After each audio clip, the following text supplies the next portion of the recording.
Bienvenidos a esta nueva cita del Venezolano Hoy, este en vivo que tenemos nosotros desde la cuenta del Venezolano Newspaper de lunes a viernes a las 7 de la noche, hora de Caracas y de Miami. Les habla José Ramón Villalobos, yo soy periodista venezolano, director del Venezolano Colombia. Este en vivo lo realizo desde Bogotá, desde la capital de Colombia, con invitados en diferentes puntos del planeta. Hoy conversaremos con Rodrigo Diamanti. Rodrigo es venezolano, presidente de Un Mundo Sin Mordaza, una ONG que promueve los derechos humanos, también educa en materia de derechos humanos. Hace apenas minutos estábamos conversando con él, tenemos varios temas que abordar en esta transmisión del Venezolano Hoy.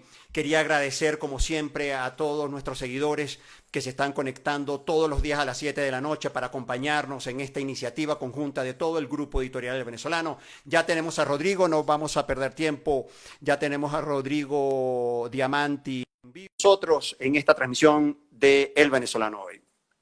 Vamos a esperar la conexión con Rodrigo. Rodrigo, buenas tardes, bienvenido. Bienvenido Hola, al Venezolano ¿cómo Hoy. estás? Muy Gracias bien. por la invitación, gracias por esta oportunidad para conversar con tu audiencia y contar esta campaña tan importante que estamos haciendo por que Sí. vuelva DirecTV a Venezuela. Sí, así es, Rodrigo. Pero justo antes de conversar sobre el tema de DirecTV, que realmente el impacto son más de 10 millones de venezolanos que se han quedado sin una ventana informativa. Pero previo a eso, Rodrigo, permíteme que pase estos aviones. Rodrigo, pero previo a eso, vamos a, quizá obvio para muchos, pero permíteme la pregunta y repasemos qué es Un Mundo Sin Mordaza. Un Mundo Sin Mordaza nació en Venezuela, pero ya entendemos que ella es una organización internacional. ¿Y desde dónde opera y cuál es su objetivo principal? Bueno, gracias, José. Bueno, y gracias a todos los que se están conectando. La verdad es que Un Mundo Sin Mordaza nace en un momento. Nosotros formamos parte del movimiento estudiantil en Venezuela y vimos que nosotros protestamos después que cerraron RCTV. Y con el tiempo me di cuenta también que la libertad de expresión era el único derecho que defendía el resto de los derechos. Incluso si analizamos la historia de Venezuela, Sí. en el momento en que se cierra RCTV, se comienzan a cercenar el resto de las libertades, porque cuando tú pierdes ese espacio de denuncia, de protesta, y los demás medios comenzaron a autocensurarse, es ahí cuando la dictadura comenzó a avanzar. Así que nosotros decidimos crear esta plataforma donde venezolanos y personas de muchas otras nacionalidades nos unimos para crear una red en defensa de la libertad de expresión.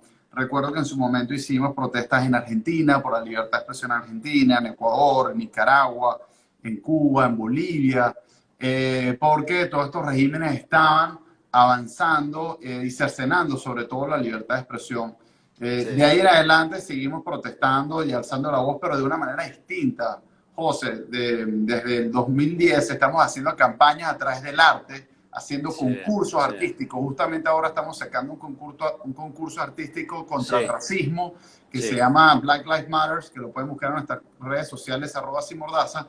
Y bueno, básicamente a través del arte hemos llegado a hacer conciertos casi de 35.000 personas en Caracas, que mucha gente nos recuerda por eso, porque creemos que el arte es una manera excelente para poder defender y denunciar las violaciones a los derechos humanos. Entonces, de ahí, bueno, también creamos una plataforma mundial en más de 200 ciudades del mundo. Hicimos el SOS Venezuela. Por culpa del SOS Venezuela allanaron nuestras oficinas, me persiguieron, me detuvieron. Por suerte, al poco tiempo fui liberado, pero digamos que de ahí salimos con nuevas campañas, como Tu Voz es Tu Poder, y seguimos entonces alzando la voz por Venezuela, ahora desde el exterior, sobre todo porque bueno, hemos aprovechado esta red internacional de activistas para alzar la voz y porque además no solo defendemos los derechos humanos en Venezuela, sino en muchas otras partes del mundo. Y bueno, hacemos lo que se puede para ayudar a las personas que lo necesitan en este momento tan difícil. Seguramente tú estás diciendo que hacemos lo que se puede, pero el balance de los 10 años, yo estuve repasando todas las actividades, Rodrigo, y en estos 10, 11 años que lleva de actividades Un Mundo Sin Mordaza, la verdad que muy destacable la labor que ustedes han desarrollado, especialmente yo como periodista me sentí representado en muchas de las campañas y de las denuncias que has hecho tú presidiendo Un Mundo Sin Mordaza. Y justamente hacia allá se dirige mi próxima pregunta. En este tiempo, Rodrigo, de Un Mundo Sin Mordaza, ¿qué balance haces tú? ¿Estamos todavía muy amordazados? ¿Seguimos amordazados? ¿Hemos conquistas de libertades o más bien hemos retrocedido? Todas esas denuncias, pues, porque muchos venezolanos se quejan, Rodrigo, y dicen, bueno, Claro. estas ONG denuncian a los políticos, ¿dónde está? Claro. Entonces, ¿qué decimos? ¿A dónde llega todo ¿A eso? dónde llegan? Claro. ¿Qué decimos? Mira, si yo tuviera que analizar mi éxito por el día que comencé al día de hoy, yo fuese un fracaso total, porque nunca Venezuela ha estado peor que ahorita en este momento. Sí. Pero lo que realmente esa no es la manera en que podemos analizar una organización o la lucha. Imagínense dónde estaría Venezuela si no hubiésemos dado la lucha que hemos dado todos estos años. No solo nosotros, todas las organizaciones de la sociedad civil, incluso el liderazgo político, o sea, toda la gente que ha arriesgado su vida, que ha luchado, que ha estado detenido, que han sido liberados y siguen luchando desde Venezuela, desde el exterior, son los que hacen que se mantenga viva esa esperanza de que algún día Venezuela pueda recuperar su democracia. Así que bueno, la verdad es que ha sido una lucha muy difícil. Nosotros hemos llevado denuncias a la Corte Penal Internacional, al Consejo de Derechos Humanos, al Consejo de Seguridad de las Naciones Unidas, a la Comisión Interamericana de Derechos Humanos, y nosotros hacemos un trabajo de denuncia muy importante. Adicionalmente hacemos campañas internacionales para que los países, ustedes se acuerdan, antes en el 2009, cuando nosotros comenzamos, ningún país hablaba de lo que pasaba en Venezuela. Hoy en día todos los países del mundo saben lo que pasa en Venezuela. Nosotros en el 2009, que hicimos la primera protesta mundial, hasta la fecha de hoy hemos hecho protestas todos los años para alzar la voz en todos esos países y para transformar esa mala noticia de que los venezolanos tuvieron que emigrar, pero convertimos a esos venezolanos en embajadores de la lucha por la libertad, dándoles una voz, permitiéndoles que se organicen y organizándose así, hacer un llamado de atención a las autoridades, porque a veces las dictaduras, o por lo general, les importa más lo que se dice afuera que lo que se dice dentro de sus propios países. Sí. Entonces, por eso para nosotros era muy importante que tejer y crear esta red internacional. Y bueno, nuevamente, como te decía, no solo hacerlo por los venezolanos, porque cuando te duele un derecho humano, no te duele solo el derecho humano de tu país, te duelen los derechos humanos de cualquier ciudadano del mundo. Así que por eso es que nosotros alzamos la voz y estamos organizados para defender los derechos humanos en cualquier parte del mundo. Ahorita estamos muy en sintonía con la campaña que te comenté de Black Lives Matter, pero también muy en sintonía con lo que ocurrió en Venezuela hace casi un mes, que fue la salida de DirecTV, que dejó casi que huérfanos, ¿no? Sin una ventana de libertad a casi 10 millones de venezolanos. Sí, permíteme la pregunta, ya vamos a ir a lo de DirecTV. Me nombraste la Corte Penal Internacional. Tú hiciste una denuncia porque estaba justamente, Rodrigo, hace unos días leyendo y en la Corte Penal Internacional en La Haya están consignadas 110 denuncias en contra del régimen de Nicolás Maduro. ¿Una de esas denuncias es tuya? ¿Qué denunciaste tú? Sí, bueno, nosotros llevamos el caso de tortura. Nosotros estuvimos investigando casos sistemáticos y generalizados del patrón de tortura como política de Estado, no como un abuso de poder de un funcionario, sino como una orden. Y identificamos patrones que se repetían en distintas partes del país. Los documentamos, recogimos los testimonios. Por suerte, muchas de esas personas ya no están en Venezuela, entonces se sienten en la confianza de confesar, de decirnos lo que realmente les pasó. Sí. Y bueno, desde que le ponían chinches en las manos, de que los amenazaban con quemarlos vivos, le administraban electricidad, o sea, las historias más horrorosas. Y yo creo además, José, que si ya no hay nada más doloroso que ser torturado, creo que sí aumenta el dolor si tú no consigues justicia y si tu dolor no sirve para nada, no sirve ni siquiera para que haya una investigación. Así que nosotros hemos tratado de evitar eso, hemos documentado esta información. Estuvimos en diciembre en la Asamblea de Estados Partes llevando esta información. Yo en persona me reuní con Fatou Bensouda, la fiscal general. ¿Te reuniste con la fiscal? Bueno, ¿con la fiscal te reuniste? No, ¿Cómo? Sí, no? Pude conversar porque ahí uno en la sociedad civil tiene acceso a la fiscal y cada uno tuvo un acceso para reunirse poco tiempo y explicarle la situación. Yo incluso le comenté que yo mismo había sido perseguido, detenido arbitrariamente, que me habían secuestrado y llevado al helicoide. Es decir, que a mí no me tenían que contar y no venía a representar a otros nada más, sino que yo exacto. mismo en carne propia había vivido Víctima de esa víctima. Y violación. bueno, esa relación continúa tanto con la fiscal como con el equipo de la fiscalía que lleva esta investigación y que continuamos nutriendo. Ahorita también hay una investigación realizada por Naciones Unidas a través de la metodología de Fact Finding Mission, que es un nuevo órgano dedicado solo a investigar lo que pasa en el tema de Venezuela, a quien también estamos alimentando con todo este tema de la tortura.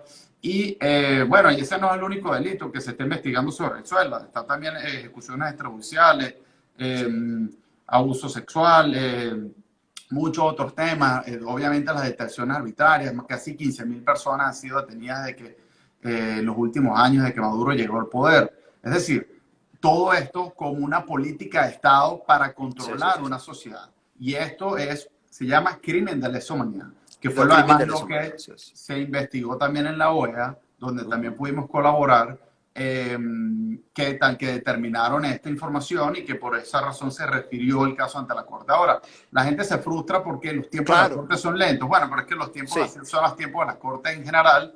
Por desgracia, se toma más tiempo, pero peor que eso es que no haya ninguna investigación.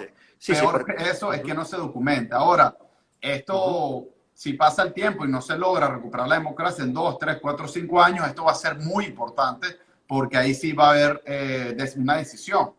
Y obviamente con la información que tiene, nosotros creemos que pueden salir órdenes de arresto para los responsables de estas violaciones de derechos humanos en Venezuela. Pero esta denuncia que tú hiciste sobre torturas en Venezuela en la Corte Penal Internacional fue admitido, porque no todos los casos son admitidos. Al menos fue admitido. ¿Qué información tienes? Te comento cómo es la metodología en este momento. Ahorita está es importante.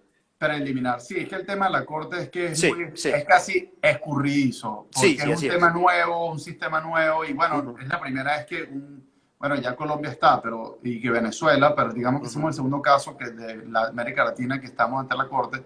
Estamos en una fase preliminar, que es donde ellos recaban toda la información para ver si comienza la investigación formal. Pero esto es muy importante porque básicamente es como la primera etapa de la investigación y luego comienza una segunda etapa donde se identifican los responsables. Todavía no hemos llegado ahí, lo que están es analizando los patrones. Por lo tanto, ellos tienen que recibir toda la información y procesar la información que les llega, como la nuestra, como la de muchísimas otras organizaciones nacionales e internacionales. Amnistía también ya publicó internacional, que puede ser la organización más importante en derechos humanos, junto con Human Rights Watch, ya presentaron un informe de crímenes de lesa humanidad en Venezuela. Es decir, esto no es secreto para nadie. El grupo de trabajo de detenciones arbitrarias de Naciones Unidas ya dijo que hay un patrón sistemático generalizado. La alta comisionada Bachelet en su informe también habla de un patrón sistemático generalizado. Es decir, no hay secreto para nadie que hay una política de Estado de perseguir, asesinar, torturar a la disidencia con fines de que la dictadura permaneciera en el poder. Realmente nosotros esperamos que esta situación avance lo antes posible este año para la fase ya de determinar quiénes serán los responsables. Y bueno, digamos que esto es tan solo una de las instancias en las que nosotros buscamos apoyo. Pero bueno, los venezolanos tienen que seguir dando su lucha. Yo sé que es muy difícil pedirle a los venezolanos que sigan luchando después de 20 años, pero es que lo otro es peor. Es peor. Peor es no hacer nada, ¿no? En la vida a veces tienes que escoger entre dos males y peor que seguir luchando es no hacer nada. Así que nosotros por eso, mira, el caso de DirecTV, vuelvo al tema de DirecTV, la razón principal por que la sacamos. Mira, se da esta noticia, sale DirecTV. Nosotros como organización, ¿hacemos o no hacemos nada? Nosotros nos encargamos de la libertad de expresión. Cuando empezamos a ver la información, 10 millones de venezolanos se quedaron sin un espacio de una ventana de libertad. El espectro de la televisión pública no le llega al 100% a los venezolanos. Ahí hay alrededor de un 6-7% de venezolanos que no tienen televisión, que no tienen acceso a internet. O sea, ahí puede haber casi un 5% de la población que ya ni siquiera tiene acceso a ningún tipo de información. Que tenía por lo menos TV, que no sabe nada, sabe ni de lo que pasa en Venezuela, ni de lo que pasa fuera del mundo. Es decir, unos venezolanos que ya entre ellos y un venezolano y una persona en Corea del Norte es lo mismo, que no tienen acceso a la información. Luego, estamos en plena pandemia. La gente se tiene que quedar en su casa. Con televisión es muchísimo más fácil que la gente se entretenga y salga menos de su casa. Ahora ya no tienen televisión. Ya la gente, el venezolano, tiene que sufrir el estrés de no tener agua, de no tener luz muchas veces, de no tener gasolina, no tener plata, no tener comida, la inseguridad, el saber que le robaron su país, su democracia, y ese venezolano ahorita ni siquiera tiene una televisión. Ha aumentado la tasa de suicidio en Venezuela. Y esto solo va en detrimento de ese venezolano, que aumenta su sufrimiento. Entonces, bueno, nosotros buscamos, investigamos si hay alguna manera posible de solventar esta situación y nos dimos cuenta que es que la señal de DirecTV sigue llegando a Venezuela, que lo que pasa es que no llega con data, porque si llega, Claro. porque bueno, ya no opera, que la señal de DirecTV no tiene nada que ver entre el equipo de las 700 personas, que por cierto lamentamos que hayan sido despedidos y nos Sí. solidarizamos con ellos también, pero que la señal realmente llega entre un satélite directamente a las antenas que tienen en su equipo. Así que realmente la señal puede volver cuando DirecTV y AT&T, que es la empresa, bueno, nos enteramos que AT&T es dueña de DirecTV, y es decir, que con un botón puede volver la señal. Así que nosotros dijimos, bueno, pero si esto es posible, ¿por qué no ocurre? Bueno, vamos a investigarlo, vamos a alzar la voz, decidimos comenzar una recolección de firmas, porque si nosotros llegamos nada más con Mundo Sin Mordaza a pedirle una reunión a DirecTV, a AT&T, tal vez no nos iban a prestar atención. Sí. Y comenzamos una recolección de firmas. Para nuestra sorpresa, ya más de 125,000 personas que han firmado. Aquellos que quieran firmar, que nos están viendo, vayan ya a las cuentas de @simordaza y en la biografía podrán ver el link, lo firman y por favor lo compartan. 126,000 personas han firmado y con estas firmas, la semana que viene vamos a pedir una reunión a DirecTV a presentarle todas estas variables que he comentado, porque no podemos seguir aceptando que sigamos perdiendo derechos, que sigamos perdiendo oportunidades y no hacer nada. Y la verdad es que creo que se ha subestimado el efecto de la salida de DirecTV en Venezuela. Y el propósito, porque la campaña se llama DirecTV Libre para Venezuela. Repasa un poco, esa es la esencia de la campaña, el propósito de la campaña, y es restituir la señal desde el extranjero, según entiendo. Correcto, es restituirla desde el extranjero. Obviamente DirecTV podrá hacer una programación como ellos quieran, una programación tal vez menos costosa posiblemente, porque y que bueno, que el que quiera un servicio adicional lo pueda pagar directo, pero hay muchos canales hoy en día que ni siquiera te cobran por estar en la parrilla de DirecTV. O sea, que están gratis, que ellos le pagan a veces a DirecTV para estar dentro de su programación. Es decir, por lo menos que lleguen esos canales. Y luego si alguien quiere una suscripción mayor como HBO, otro canal que DirecTV tenga que incurrir en un gasto, bueno, que se paga adicional, pero que no puede dejarse una ventana de libertad a los venezolanos. Entonces, esto además, que hoy en día AT&T opera en los Estados Unidos, la Asamblea Nacional, de necesitarse algún marco jurídico, designar un grupo que cree los reglamentos, las leyes para esto, es totalmente viable y económicamente es viable, tecnológicamente ya está ocurriendo, así que nosotros no aceptamos esto, que DirecTV simplemente se vaya a Venezuela. Es más, en el marco de un coronavirus que es sumamente peligroso en un país donde hay solo 90 camillas para atender a las personas, o todo un país de casi, bueno, 26 millones, porque si se han ido 6 y somos 31, 32, etcétera, que obviamente, pero que sean solo 90 camillas en medio del coronavirus, eso es imposible atender la pandemia, así que mira, muchas empresas están haciendo acciones bien particulares para ayudar en el marco de esta situación y nosotros lo que estamos esperando es que AT&T y DirecTV hagan lo mismo en este momento para Venezuela. Entonces repasemos, tú estás recogiendo esas firmas, esta iniciativa, quienes quieran sumarse y firmar a través de las redes de Un Mundo Sin Mordaza y incluso también de la página web. Yo vi una nota de prensa allí asociado. Entonces la próxima semana, tú, concretamente, ¿qué gestión vas a hacer con esas firmas? ¿Te vas a solicitar la reunión? A las oficinas de DirecTV personalmente en Washington y en otras sedes que ellos tienen aquí en Estados Unidos, y vamos a solicitar una reunión. Espero que nos dé una reunión para la semana siguiente, donde obviamente llevaremos toda esta información por escrita, toda la situación de la emergencia humanitaria venezolana, la emergencia migratoria, los números. Estamos buscando a ver si conseguimos canales que ya de una vez nos digan que estarían dispuestos a estar de manera gratuita en la programación de DirecTV. Y bueno, también nos preocupa, obviamente, hemos alzado la voz por los 3 directivos de DirecTV que están presos manos de la dictadura, pero bueno, así funciona la dictadura. Son personas que ya ni siquiera trabajan en DirecTV, que no tienen ningún cargo y no tienen ninguna relación hoy en día laboral con DirecTV, igual van y los meten presos, porque esta dictadura no tiene paz con la miseria, ni con el dolor de la gente. Entonces, obviamente, nosotros, bueno, nosotros vamos a explorar y que nos apoyen y alzar la voz y por lo menos no darnos por vencidos. José, Sí, la verdad sí, es sí, que sí. yo creo que esta puede ser una solución viable. Nosotros estamos muy desmoralizados porque siempre protestamos contra una dictadura que no tiene oídos, no que Ujú. no tiene oídos, no escucha a nadie, no escucha el dolor ajeno, pero esta vez es una actividad, una protesta, un llamado de atención a una empresa que queda en Estados Unidos que además no le interesa perder 2.200.000 suscriptores, ni casi los 10 millones de televidentes que tenía acceso. Es decir, ellos también tienen intereses en volver y nosotros esperamos que ellos sean cónsonos con el dolor de los venezolanos y puedan hacer algo por nosotros. Sí, Rodrigo, sin gas, sin luz, sin, ¿cómo se llama? Sin electricidad en Venezuela y sin DirecTV, sin una ventana informativa.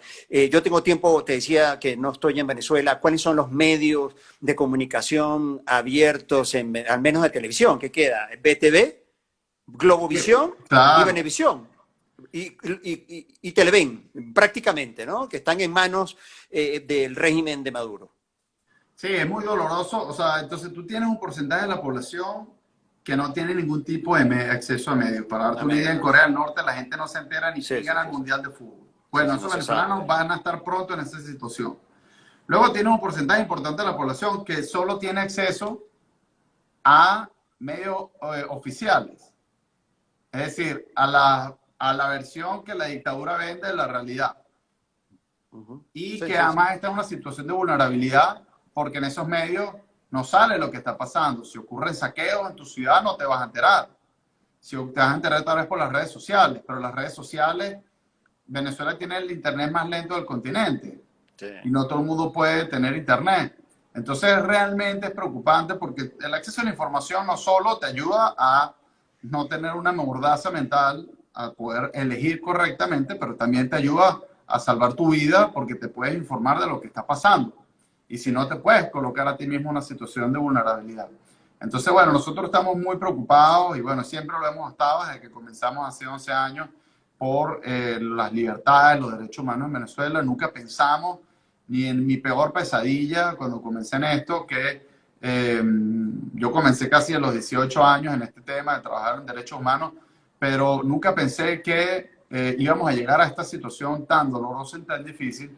Y nosotros creemos que en esta oportunidad, si logramos convencer a DirecTV, logramos convencer a AT&T, pudiésemos dar un paso, porque quién quita que vuelvan canales incluso de información Sí. importantes para Venezuela, donde la gente se pueda volver a informar sobre la verdad. Nosotros lo que queremos es que la gente conozca la verdad y en base a eso, bueno, se mantenga positiva y optimista y seguir luchando por Venezuela, porque además el venezolano, imagínate un joven, José, hicimos la otra vez una encuesta que el 70% de los jóvenes entre 18 y 29 años se quiere ir de Venezuela.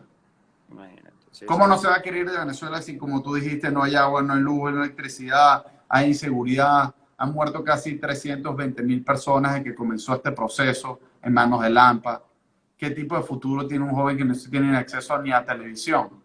Sí. O sea, es realmente muy difícil y esto va a generar una crisis migratoria. Mira, la Cele DirecTV está atenta nuevamente a que la gente se harte de estar en Venezuela y que quiera salir nuevamente del país de manera masiva, cuando ya hoy en día tenemos la emergencia migratoria más grande de la historia del continente. Sí. Rodrigo, en tus registros y documentos, ¿cuántos periodistas están detenidos hoy en Venezuela? Mira, nosotros identificamos que el año pasado detuvieron a 74 periodistas, Ujú. que es una cifra alarmante, Sí. que el año pasado hubo un aumento casi del 270% en la censura del país. Ese Ujú. fue nuestro informe de este año, donde cerraron 20 emisoras, donde cerraron 8 programas de televisión de opinión, donde cerraron 3 canales regionales, donde cerraron que tumbaron muchos programas web, muchas, o sea, la censura, censuran portales como Efecto Cucuyo, etcétera, programas que a Sí. veces no te permiten accesar desde Venezuela. Eh, y que, bueno, obviamente todo esto aumentó con comparación con el año anterior. Pero este año el aumento es mucho mayor, ¿no? Estamos ahorita en julio, no te tengo los datos actualizados de esto porque justamente sale dentro de mes y medio, pero en mes y medio te vamos a decir cómo afectó la salida de DirecTV a Venezuela, los periodistas que siguen detenidos. Obviamente, en Venezuela hay más de 450 presos políticos. Nosotros no solo alzamos la voz por los presos políticos, por los periodistas, sino por todos los presos políticos, y que al final también son presos por expresarse libremente. O sea, todo aquel que está detenido en Venezuela en verdad es un preso por opinión, por expresarse libremente, por querer recuperar la democracia. Entonces, al final todos pueden ser considerados presos de opinión pública. Pero sí, la verdad es que nosotros, si el año pasado fue malo para Venezuela, este año va a ser mucho peor. Y es triste ver que cuando uno está peor que nunca, uno piensa que el hueco tiene fondo y pareciera que no. Sí, pareciera que no. Rodrigo, además se anuncian, seguramente ya tuviste la noticia, el fin de semana se anuncia el Tribunal Supremo de Justicia que opera en Caracas, anuncia elecciones para este año y ya Nicolás Maduro ordenó al ministro de Defensa, a su ministro de Defensa, el Plan República. ¿Viste esa noticia, Rodrigo? Sí, no, bueno, obviamente, mira, o sea, el derecho a elegir en Venezuela no existe desde el momento en que no se permitieron en el año 2016 que se postularan candidatos de oposición. Sí. Gracias a eso la Unión Europea, los 60 países básicamente que apoyan al presidente interino Juan Guaidó, son personas que saben que son, hay que recordar a la gente que además el 40% de los países del mundo no son democráticos. Entonces por eso es que nosotros tenemos lo mejor de los países democráticos nos apoyan, porque el resto, no todos los países son democráticos. Y bueno, hay países que no tienen ningún tipo de historia con Venezuela, en los que tal vez pueden ser democráticos, pero no tienen una relación directa con el país. Así que ese entorno, el entorno democrático, muy relacionado con Occidente, desde el comienzo sabían que en Venezuela se había perdido la democracia y que esas elecciones no fueron reales, y de ahí en adelante el resto de las elecciones tampoco tuvieron ningún tipo de validez. Esta elección no tiene ningún tipo de validez. Básicamente ellos crean una realidad paralela. Ellos convierten lo ilegal en legal, como lo que ocurre con el arco minero. Ellos convierten, y lo legal, que es defender derechos humanos, lo convierten en algo ilegal. Por eso es que nos detuvieron cuando estaba en Venezuela en el año 2014.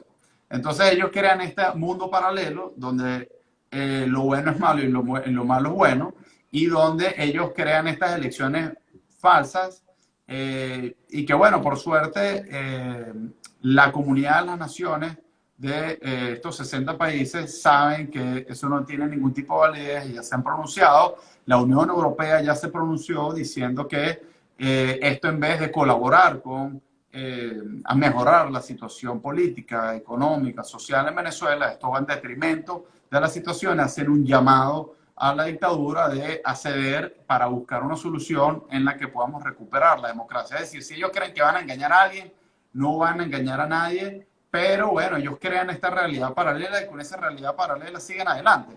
Por desgracia, a ellos les pareciera que les importa muy poco lo que piensa Occidente, lo que piensan los 60 países más importantes del mundo. Ellos trabajan con los países no alineados, ellos tienen una estrategia geopolítica totalmente distinta, como que los malos se unen. Y, o sea, los malos me refiero a los países que no son democráticos. Claro que son malos. O sea, en China no hay democracia, en Rusia no hay democracia, en Turquía no hay democracia, en Cuba no hay democracia, en Nicaragua no hay democracia, en Venezuela no hay democracia. Y todos estos países se unen para crear su propia narrativa y seguir adelante con una mentira para permanecer en el poder. Es importante entender que el que nos vea que no es venezolano, el único objetivo de esto es poder seguir robando y permanecer en el poder. Esa es la única lógica y la única razón por la que ellos están hoy en día en el poder, y de ahí permitir todos los grupos ilegales como la minería ilegal, el narcotráfico, incluso la trata de seres humanos, como ha aumentado esta variable también en Venezuela, y quienes pagan son los venezolanos, que además cuando se van del país sufren enormemente por culpa de esta migración forzada en la que se han visto sometidos. Justamente ya debemos terminar, Rodrigo, verdad que yo te agradezco este contacto. Un mensaje para los venezolanos, como yo te decía, yo estoy en Bogotá se estiman que hay 2 millones de venezolanos que seguramente se están conectando con nosotros y esta entrevista va a estar disponible también en los diferentes canales, como te decía, de las cadenas aliadas del venezolano. Un mensaje de esperanza, Rodrigo, tú como activista de derechos humanos para los venezolanos que estamos en el mundo.